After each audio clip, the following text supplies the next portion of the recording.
Shalom y bienvenidos a Vía Haftaj Israel, una frase hebrea que significa amarás a Israel. Esperamos que se queden con nosotros, ya que nuestro maestro, el Dr. Baruch, nos compartirá una enseñanza expositiva de la Biblia. El Dr. Baruch es profesor titular del Instituto Zera Abraham, con sede en Israel. Aunque todos los cursos en el instituto se imparten en hebreo, el Dr. Baruch se complace en compartir esta enseñanza en inglés con doblaje al español. Para más información, visítenos en amarasaisrael.org o descargue nuestra aplicación móvil Mi Estudio Bíblico. Aquí está Baruch y la lección de hoy. Our subject today is authority. Nuestro tema de hoy es la autoridad. Y es vital, si quieres tener un testimonio que agrade a Dios, que demuestres que estás bajo su autoridad. Lo que significa que todo lo que hagas, cada pensamiento que tengas, cada palabra que hables, que hagas todas esas cosas reconociendo su autoridad sobre ti. Cuando te comportas así, tendrás una vida que le agrada a Él, que demuestra su justicia y que manifiesta la gloria de Dios en tu vida y a través de tu vida hacia otras personas. A eso es a lo que ha sido llamado todo discípulo del Mesías Yeshua. Una de las maneras como demostramos que estamos bajo su autoridad es cómo respondemos preguntas teológicas. Recuerda lo que dijo el Mesías. En un sentido general, él dijo que tu sí sea sí y que tu no sea no. Cualquier cosa fuera de eso es pecado. Te daré un ejemplo de lo que estoy hablando. Cuando alguien me hace una pregunta teológica, por ejemplo, Baruch, ¿crees en el nacimiento virginal? Mi respuesta es sí. ¿Crees en la doctrina de la Trinidad? Sí. ¿Crees que hay múltiples caminos para entrar al reino de Dios? No. ¿Crees que Jonás fue tragado por un gran pez y estuvo en el vientre del pez por 3 días y 3 noches? Sí. Cuando se trata de preguntas teológicas, debemos dar respuestas claras, directas y concisas. Simplemente decir lo que creemos y no tratar de disfrazar lo que realmente creemos con algún otro propósito. Recuerdo a un conocido maestro de la Biblia que ya partió para estar con el Señor, y realmente creo que está con el Señor. Pero algo que siempre me molestaba de él es que debido a que era una figura muy pública, participaba a menudo en foros donde le hacían preguntas teológicas. Pero en lugar de responder directamente las preguntas, mostrando que estaba bajo la autoridad de Dios, ¿qué hacía? Siempre respondía las preguntas de esta manera. Bueno, si aceptas esto como un punto fundamental y si crees que este otro punto es cierto, entonces estamos obligados a reconocer tal cosa. Pero nunca oías realmente cuál era su posición teológica. Creo que la razón de eso es que quería agradar a todas las personas. Pero recuerda lo que dijo Pablo. Pablo dijo, si todavía tratara de agradar a los hombres, no sería siervo de nuestro Señor y Salvador, el Mesías Yeshua. Así que, demostremos siempre que estamos bajo la autoridad de Dios. Hablemos la verdad y dejemos las consecuencias a Dios. Bien, toma tu Biblia y ve conmigo al libro de Lucas, capítulo 20. Libro de Lucas, capítulo 20. Cuando estudias los evangelios, no importa a qué evangelio vayas, ya sea Mateo, Marcos, Lucas o Juan, cuando estudias los evangelios, descubrirás algo. El Mesías enfrentó muchos conflictos, debido a que predicaba la verdad, o dicho de otra manera, porque siempre demostraba que estaba bajo la autoridad de aquel que lo envió. Y ese término precisamente demuestra su sumisión, que siempre hacía la voluntad de aquel que lo envió. Él estaba bajo la autoridad de su Padre Celestial. Debido a eso, Dios no solamente le dio sabiduría, y estamos claros en que el Mesías es Dios. Él tiene sabiduría por el hecho de ser Dios, pero esto es para ilustrarnos algo. Vemos que el Mesías nunca fue atrapado por aquellos que iban allí para hacerlo caer con preguntas. Nunca pudieron engañarlo con sus trampas. Él siempre sabía la respuesta correcta que dar y la acción correcta que hacer. ¿Por qué? Porque estaba bajo la autoridad de Dios. Y esto es un ejemplo para nosotros.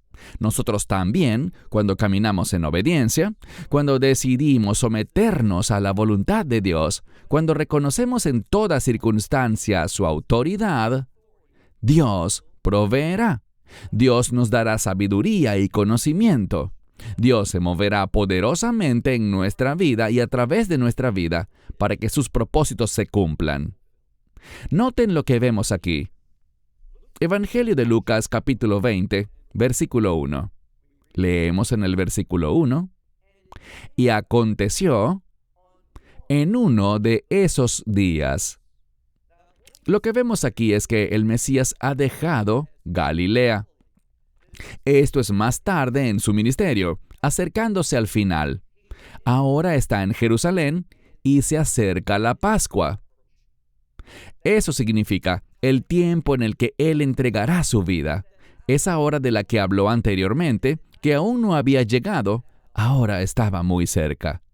Por lo tanto, fue durante ese periodo de tiempo, eso es lo que significa esta frase, y aconteció en uno de esos días en los que se acercaba el fin de su ministerio, cuando estaba a punto de morir. ¿Qué estaba haciendo?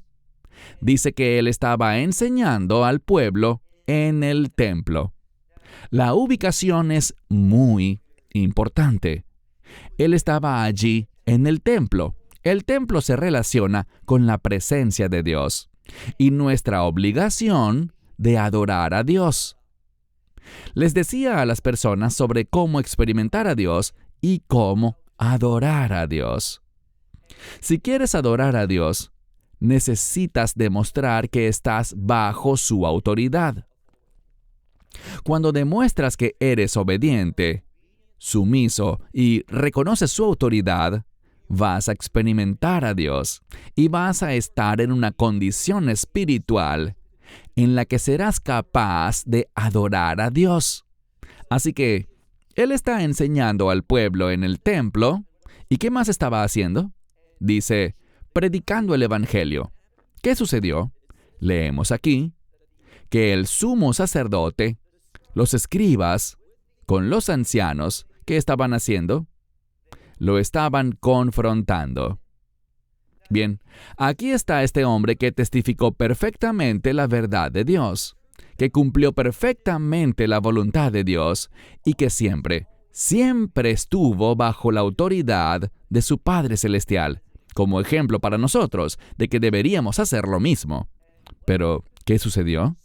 Los líderes espirituales, el sumo sacerdote, los escribas y los ancianos estaban allí con un propósito. ¿Cuál propósito? Con el fin de confrontarlo. Y noten de qué hablaron. Leamos ahora el versículo 2, que dice, y hablaron con él, diciéndole, dinos, ¿con qué autoridad haces estas cosas? Ahora, ¿de qué cosas estamos hablando? De sus milagros, de todas las cosas que Él hizo para revelar su identidad. Verán, cuando analizamos la vida de Yeshua, y por supuesto me refiero a Jesús de Nazaret, lo que aprendemos de Él es que todo lo que dijo, todo lo que hizo, revela su identidad, lo que los teólogos llaman su personalidad. Y también hablamos de la identidad y la obra del Mesías. Cuando tomas una clase introductoria de teología sistemática, probablemente una de las primeras clases que tomarás será la persona y la obra de Cristo. Y eso significa que entendemos que hay una relación entre quién es Él, su identidad, y las cosas que estaba haciendo. Fue debido, en otras palabras, a que Él es el Hijo de Dios, que Él hacía todas las cosas que hacía, y decía todas las cosas que decía. Lo que encontramos aquí es que al liderazgo religioso no le gustaba lo que Él estaba haciendo, y lo cuestionaban. Por esto vinieron, y noten la pregunta. Ellos hablaron con Él diciendo, «Dinos, ¿con qué autoridad estas cosas tú haces? ¿O quién es Él que te dio a ti esta autoridad?» Así que a ellos no les gustaba lo que Él decía, no les gustaba lo que Él hacía y querían saber bajo qué autoridad actuaba. Algunos estudiosos señalan que estaban tratando de intimidarlo con el objetivo de meterlo en problemas con el Imperio Romano, para ver si lo que hacía era aceptable para Roma. Y entendamos algo. Él es el Rey de Reyes y Señor de Señores. Él no necesita la aprobación de nadie. Él es Dios con nosotros, como dijo Isaías, Emmanuel. Pero, sin embargo, este que es Dios, completamente Dios, como dijo Pablo, no consideró el ser igual a Dios como algo a que aferrarse. Él es completamente Dios, pero sin embargo, demostró la autoridad de su Padre en todo lo que hacía. Y ahora estos líderes vienen a Él queriendo saber por qué medios o quién fue el que le dio la autoridad para hacer estas cosas. Y de nuevo, ellos le estaban tendiendo una trampa. Verso 3. Pero, respondiendo, les dijo directamente, «También yo les diré a ustedes una palabra, es decir, una cuestión». En contexto, esto significa, yo también quiero hacerles una pregunta. Noten esto. Yeshua, aunque es Dios, también en este pasaje, debido a su sumisión, vemos que tiene acceso a la sabiduría de Dios, a la verdad de Dios, al conocimiento de Dios. Y de nuevo, ya que Él es Dios entre nosotros, siempre tiene este conocimiento y esta sabiduría. Es parte de su identidad. Pero en este pasaje, se nos enseña que cuando reconocemos la autoridad de Dios en nuestra vida, también tendremos acceso a la revelación de Dios, a su verdad, a su conocimiento, a su sabiduría, para que el enemigo no nos engañe y no nos aparte de los propósitos de Dios. Quiero simplemente decir algo antes de continuar.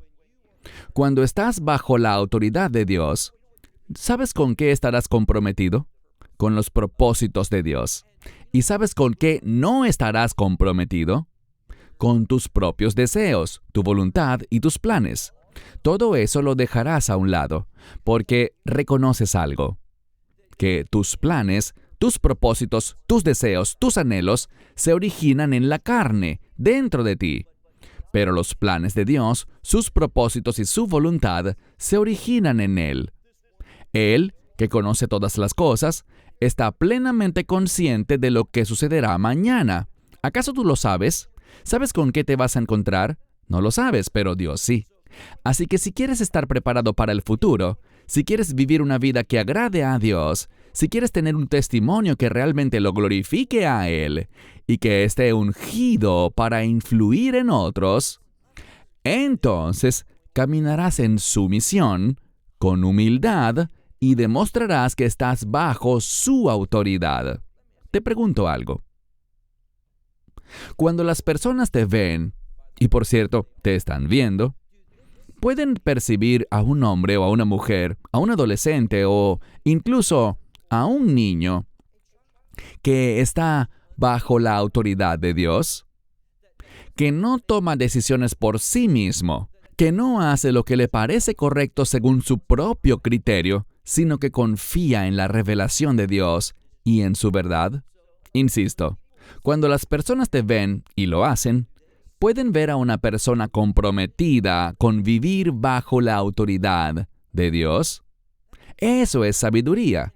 Y es cuando demuestras que estás bajo su autoridad que tendrás acceso a la provisión de Dios, que Él te dará poder y te dará su perspectiva.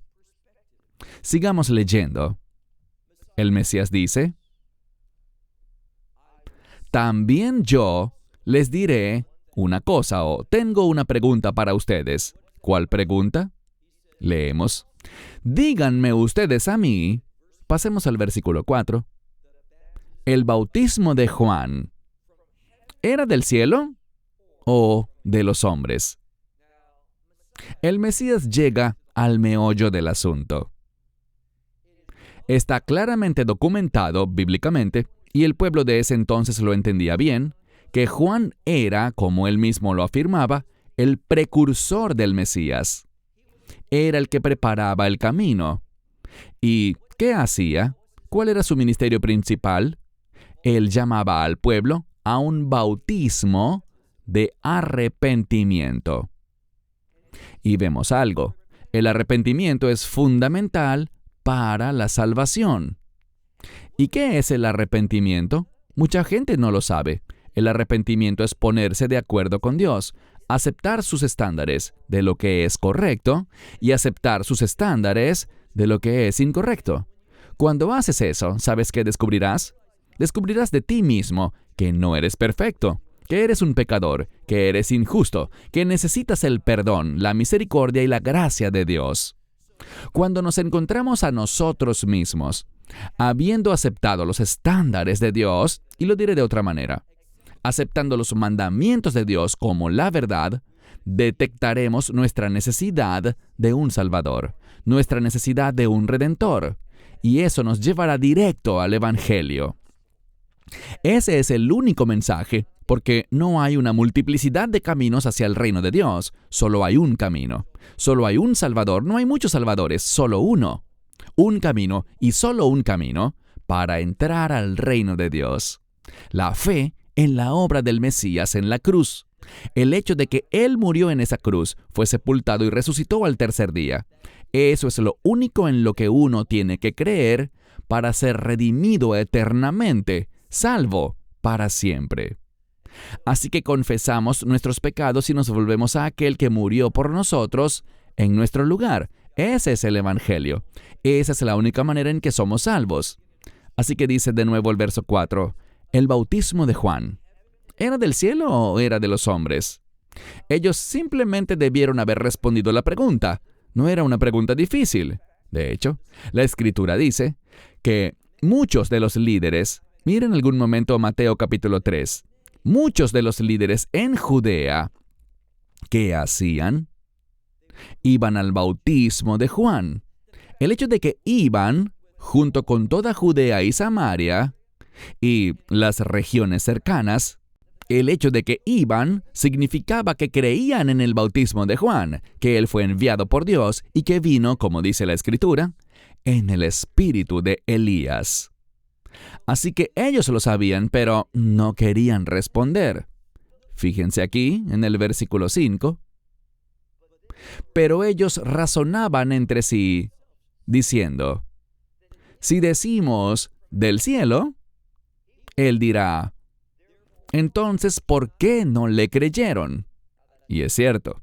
Pero, ¿por qué no simplemente responden la pregunta? ¿Por qué no solo hablan desde su corazón?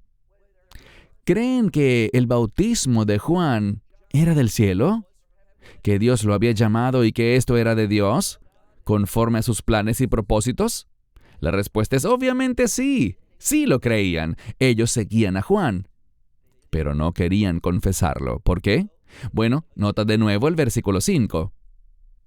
Pero, eso significa en contraste con la verdad, estaban razonando entre ellos diciendo que si decimos del cielo, él dirá, entonces, ¿por qué no lo creyeron? Versículo 6. Pero, si decimos de los hombres, entonces, ¿qué pasará? Si ellos dicen, ¿saben? El bautismo de Juan no era de Dios, era solamente de los hombres. Y haré una pausa un momento. Estamos viviendo tiempos proféticos. ¿Te has dado cuenta? Lo diré de otra manera. Estamos viviendo en tiempos bíblicos. ¿Por qué lo digo? Dios está retornando, tal como lo prometió proféticamente, está retornando al pueblo judío de vuelta a la tierra de Israel. Mi familia es un ejemplo de eso y hay millones que somos ejemplos de ello. Te encontrarás con teólogos liberales, que te dirán, bueno, el hecho de que haya una nación de Israel es obra del hombre. Dios no está involucrado en eso. Pero espera un momento. Dios dijo una y otra vez, proféticamente, que en los últimos días Él traería a su pueblo de vuelta a su tierra. Y está sucediendo. Estamos viviendo en tiempos proféticos. Esto no es casualidad, ni es obra de hombres. Así que ellos dicen algo que comprenden muy bien. Mira el versículo 6. Pero si dijéramos, de los hombres, ¿qué haría todo el pueblo? Ellos nos apedrearían. Piensa eso. Todas las personas, todo el pueblo, la gente sencilla, la gente común, también los que eran líderes comunales y los líderes espirituales, todos lo entendían, que había un consenso total sobre el bautismo de Juan. Eso era de Dios, era un mover divino.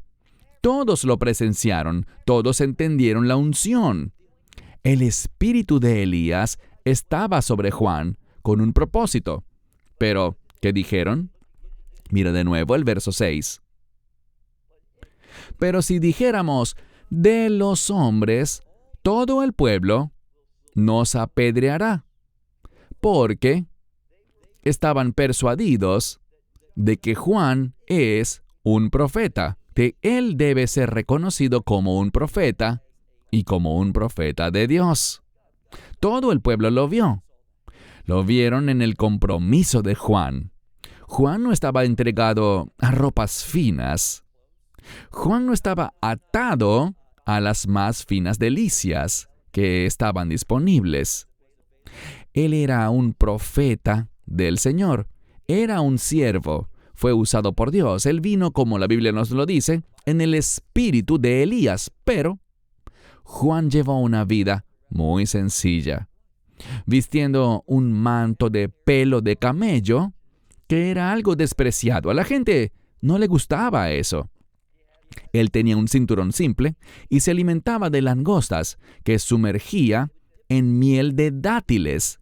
No miel de abejas, que era costosa, sino miel hecha con dátiles que encontraba en el suelo. Él mezclaba algunos y hacía una jalea para comer langostas. Vivía de la manera más económica, de la manera más austera. A él no le interesaban las cosas más refinadas del mundo. Era un hombre sencillo, entregado a las cosas de Dios. Estaba comprometido con el reino de Dios, no con las cosas de este mundo. Así que dice, porque estaban persuadidos, ¿quiénes? Y este término persuadidos presta atención a la gramática. Está en tiempo perfecto, lo que significa que estaban convencidos en el pasado, siguen convencidos hoy y seguirán estando convencidos de que Juan era un verdadero profeta. Mira ahora el versículo 7. Noten la respuesta. Ellos mintieron. Conocían la verdad, pero no querían admitir la verdad, lo que realmente creían. Ellos respondieron, pero ¿qué respondieron? No sabemos. Ellos no quisieron responder, ocultaron la verdad. ¿Por qué? Muy sencillo. No estaban bajo la autoridad de Dios. Escucha esto. Cuando estás bajo la autoridad de Dios, te sentirás obligado a decir la verdad. Y si no lo haces, Hashbe Shalom, lo que significa Dios no lo quiera, si no lo haces, no tendrás paz. Te sentirás muy cargado interiormente por decir esa mentira. Pero ellos no tenían problemas con eso. Hicieron lo que consideraban conveniente en sus propios ojos. No les preocupaba la verdad, no les preocupaba responder la pregunta con integridad, conforme a lo que realmente creían. Estaban tratando de manipular la situación según su voluntad, en lugar de ser sumisos a la voluntad de Dios.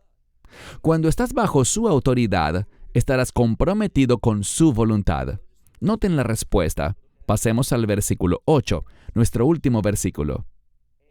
Y Yeshua les dijo, tampoco yo les diré ¿con qué autoridad yo hago estas cosas? Algunos comentaristas señalan esto. Él no respondió la pregunta ¿por qué? Porque conocía sus propósitos. Él sabía que ellos conocían de dónde venía su autoridad, pero simplemente querían que él lo dijera. Estoy bajo la autoridad de Dios. ¿Por qué? Bueno, de nuevo, declarar eso significaría que estaba confesando que Él es el Mesías. Ahora, Él sí lo confesó, que Él es eternamente el Mesías.